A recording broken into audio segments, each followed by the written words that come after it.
Hello, my friends, and welcome back. Yeah.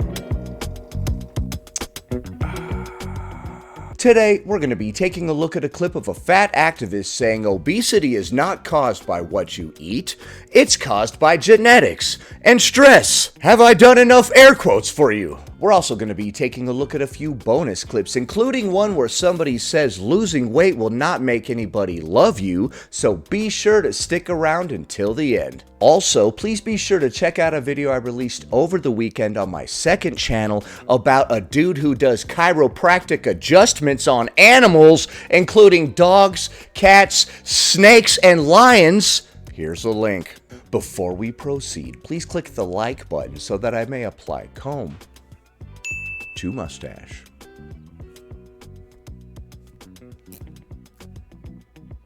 She's going to be responding to this comment that reads, "Nah, you're the problem actually. Stop eating so much and go to the gym. Maybe you can for like the rest of us." Okay, I don't understand that little maybe you can for like the rest of us. It's so fun that an old video is getting attention again. My name's Alyssa and I'm your Orthodox Jewish fat girl bestie. Hey, bestie. Wondering when the world will actually stop perpetuating lies about why people are fat. Stop eating so much. It must be because you eat too much. There are so many factors that That's a lie. It's not the food. go into a person's body size. Not getting enough sleep, high amounts of stress, predetermined factors like How does stress lead to weight gain? Is it really the stress that makes us gain weight or how we cope with it? health conditions, genetics, medicine you might be on, your environment, your access to food. Do fat people not deserve Your access to food can make you overweight when we have too much or too little. See, that kind of negates everything else that you just said, right? It's not the food that makes people obese. It's stress and genetics and access to food. So it is the food. Okay. We're talking out of both sides of our neck at the same time here, huh? your environment, your access to food. Do fat people not deserve to eat to the point of satiation? Or So it is the food then? You were eating to the point of satiation and that's what's going on here? do you just assume that all fat people eat until they are beyond stuffed? Why are you so bothered by fat people?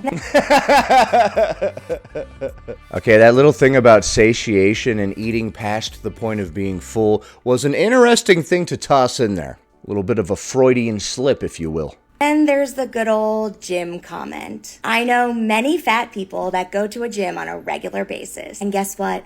They're still fat. In fact, Yeah, you gotta get that diet in order too. I'd bet you a whole lot of dollars that Ilona Maher, the Olympic gold rugby medalist who is plus size, according to the BMI calculator, goes to the gym a whole lot. Okay, well, I mean, yeah, there are some athletes that are on the larger side, but they also work out constantly. They're very muscular. Not sure why we're bringing Olympic athletes into this and comparing ourselves to them. You know who else is obese? Super important people that have done a lot of stuff. I haven't, but they have, so get dunked on, plebs. And I'm not trying to be mean. It's just weird that you would bring that up. Might be some fat people who want to change their body. And just because you are fat doesn't mean you need to want to change your body. You can be like me and be perfectly happy with your size. I call it fat and happy, the caption reads. Okay, you do seem very happy. Let's not forget that there are many, many, many technically skinny people in the world who also hate their bodies and want to change them. Yeah, that's true, but that really doesn't have a whole lot to do with that person's original comment. Criminalizing and blaming fat people for their bodies. Whoa, did you say criminalizing fat people for their bodies? Hold on. Criminalizing and blaming fat people for their bodies existing is the last form of acceptable discrimination. Yeah, we sure wouldn't want to blame fat people for their bodies existing. What? Who should we blame? Although I'm not trying to blame anybody, I'm not trying to judge anybody, I'm just trying to dissect the language that she's using. While the world has made so many strides in the right direction of full acceptance for everybody, regardless of their size, I think we still have a very long way to go. I genuinely feel bad for the friends, family, and relatives of the people who make comments on my posts like this, and you feel bad for the friends, family, and relatives of people who leave these kind of comments on your post. First of all, family and relatives are the same thing. Secondly, that's a hilarious angle to take. You know how when you're arguing with somebody and you try to take that angle of like, I just feel bad for you. You're so dumb and misinformed and I'm so much smarter than you. I just feel bad for you. Like, I feel bad for their mothers, you know? They must be really embarrassed that their children are acting this way. And I pray that those people struggle with their body image, because comments like these toward vulnerable people can lead to years and years of eating disorders.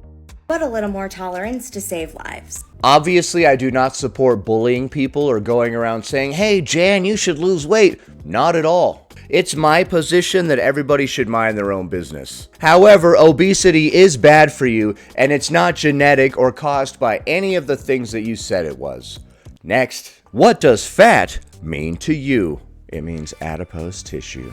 She's going to be responding to this comment that reads, don't you hate the word fat?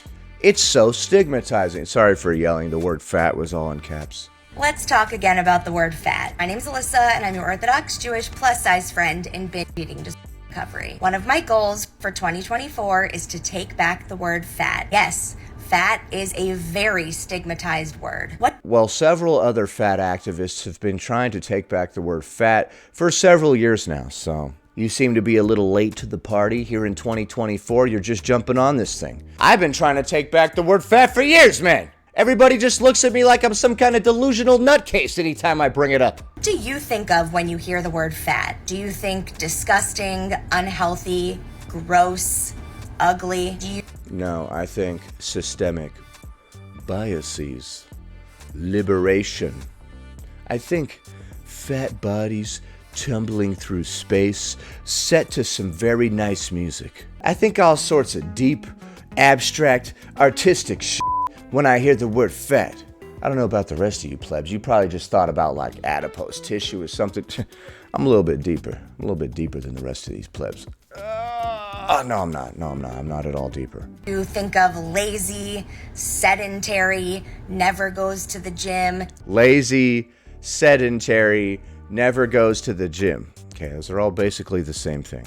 Eats too many cheeseburgers? Do you think lack of self-control? Do you think unworthy, shouldn't exist, needs to get rid of? These are all... Nah, when I see someone that's overweight, I think that person is either lacking knowledge in what good nutrition is, or perhaps they're self-soothing because they have various emotional issues. Stigmas that are behind one little three-letter word. When in truth, when we get down to the root, fat is two things. A noun, something that you have, that animals have.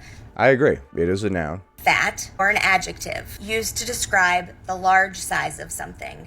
Thank you for this English lesson. Used to describe the large, disgusting, unhealthy, gross size of something. Well, you're using those words yourself. That's pretty mean.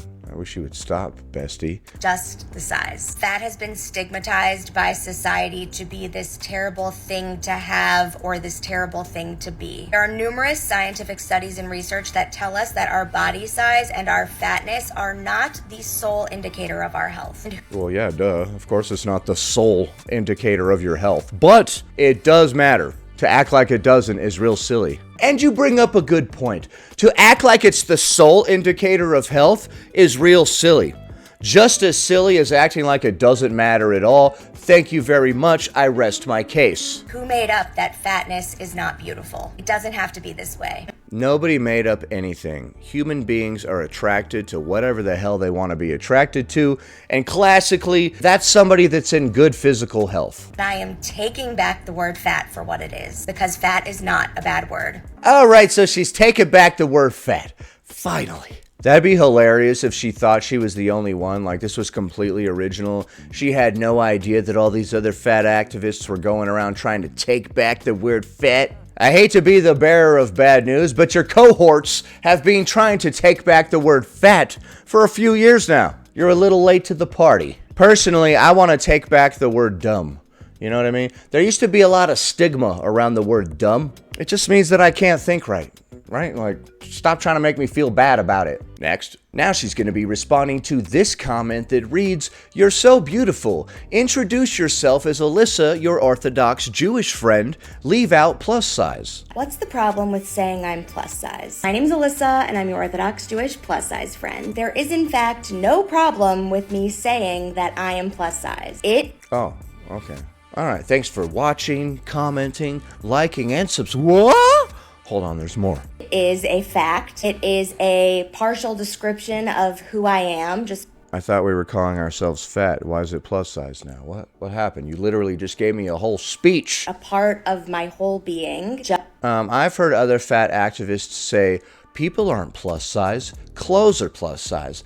I'm fat. So I think you might be a little confused. Just like I am a woman, I am your Orthodox Jewish friend, I am a mother, I have brown hair, I like the color purple, I have hazel eyes. I am also plus size, and I am beautiful. And just because I am plus size, I love this new trend of calling ourselves beautiful. I'm beautiful too. Can I get in on this? I'm beautiful. Look, I got a haircut. Does not mean that I can't also be beautiful. And when I introduce myself on here as your Orthodox Jewish plus size friend, that is because I am on here for plus size advocacy. I want everyone to know there's no consistency, man. I thought we were calling ourselves fat. Who's watching my videos, who and what I stand for. And when I say those words introducing myself, it doesn't mean that I'm not beautiful too. It's also not something to be embarrassed by, as so many people believe it should be. And I will continue talking about being plus size and using the word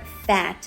And fat, in the proper way it's meant to be used, not in a derogatory manner. All right, well, why are you calling yourself plus size then instead of that? Breaking weight and diet culture stigmas until everyone gets on board. Being fat is not bad. And everyone in the comments, not this commenter, but everyone else in the comments are just boosting my algorithm to help more people. So thanks. Fat friend out. All right, and then they wrapped it up by doing that classic move. Leaving all these comments on here is just helping boost this video when people give you negative backlash. I think it's weird that we have to start off a conversation with all these descriptors to begin with, right? I'm Alyssa, I'm yada yada yada yada yada. You name off like all this stuff before you even get into the speech. Everybody seems to be really caught up on their labels these days. My name is Joe, and I'm a this. Like, dude, how about just Joe? Okay, can you just be Joe?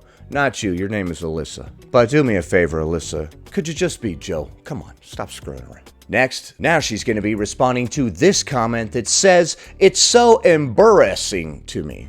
Yeah, it is embarrassing. Let your hair down. Okay, let's go. Hi, my name's Alyssa, and I'm your Orthodox Jewish plus size friend. Hi, Alyssa. I hope you're having a good day, and I'm so glad you stumbled upon my video. There are a lot more where that came from, and I hope you'll watch them. My hope with making my seatbelt extender videos is that comment... Oh, this was about those.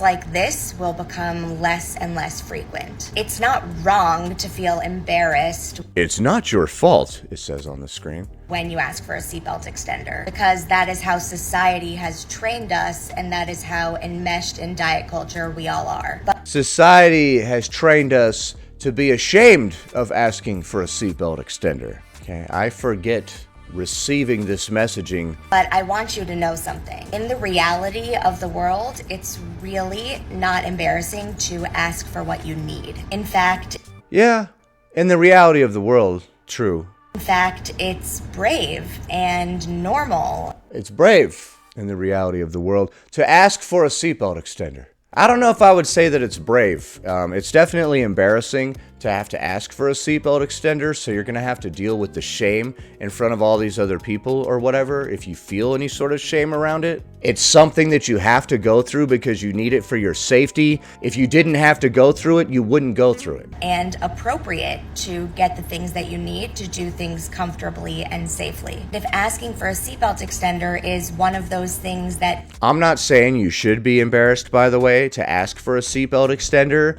but if you do feel embarrassed, You should listen to that feeling. That's you that feels that way. Nobody can make you feel embarrassed. You shouldn't be embarrassed. And losing that embarrassment doesn't happen in a day, because I'm sure it's built up over years and years of feeling bad and guilt and shame for the size of your body. But your weight has no morals. Your weight does not determine your worth, your beauty, your value, or even the sole determining factor of your health. You Right, it's not the sole determining factor, but it does play a huge role. don't need to feel ashamed, and I hope that one day you won't anymore. I'm here for you. You are worth it. No, I'm not.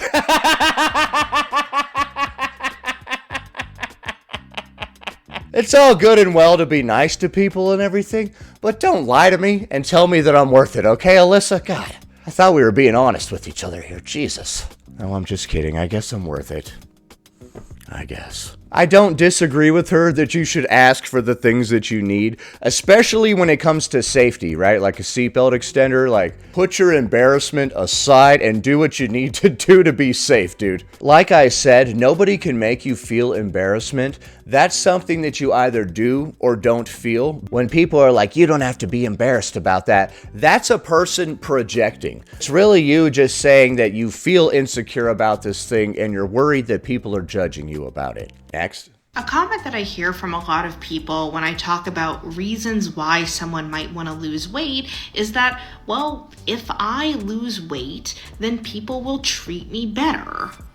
And honestly, there's some validity to that, right? There is some validity to that, but that should not be your sole reason for trying to lose weight at all. You need to see the value in it for you. We know that we live in a society that does not like fat bodies. It's harder to live in a fat body when people are constantly telling you that it's bad and wrong and that There are also physical limitations, Aubrey. So let's not play games here and act like the only thing that's bad about being obese is the way that people treat us, because that's disingenuous. I just went for a hike the other day for several miles with my 3-year-old. My 3-year-old. She walked the whole way. She can walk miles, bro. She can literally walk a 5K. Like, I've taken that child for beyond 3-mile walks before. you should want to change it. I never want to fault people for wanting to do what they can to not experience stigma. But one thing to consider is this: is any amount of weight loss going to be enough? If your motivations in life are just to appease other people, you're going to be unhappy in general. You don't see the value in doing this for yourself. You don't think that you're worth it. Especially if you are a woman, your body is always going to be scrutinized by people. Ultimately, I just wish we lived in a world where people did not feel they had to change their appearance to not be treated poorly. Okay, well, I wish that we lived in a utopia as well, but we don't. We live on Earth. I know you might have got the impression that you're in heaven because there's so many wonderful people here, but no, actually, this is Earth. And then she wrapped it up by saying she wished we lived in a world where people didn't have to change their physical appearance to not be treated poorly. I agree, I wish everybody wasn't so superficial. But you yourself and every other fat activist, as well as every other human being on this planet, is superficial to a degree. You care about looks just like everybody else to a degree. Hopefully you're not going around treating people poorly because you think they're ugly or whatever, but you would rather be with somebody that you're attracted to. You probably listen more when somebody that's attractive is speaking, etc. So what do you think of the clips that we just saw? Is obesity actually caused by genetics and stress? And also, doesn't stress just mean you ate a lot in response to stress? Should we embrace the term fat again? And will losing weight still not make Mark love you? Leave a comment below. Happy Monday, everybody. Anyway, that about does it. Thanks for watching, commenting, liking, and subscribing. And I'll see you in the next one.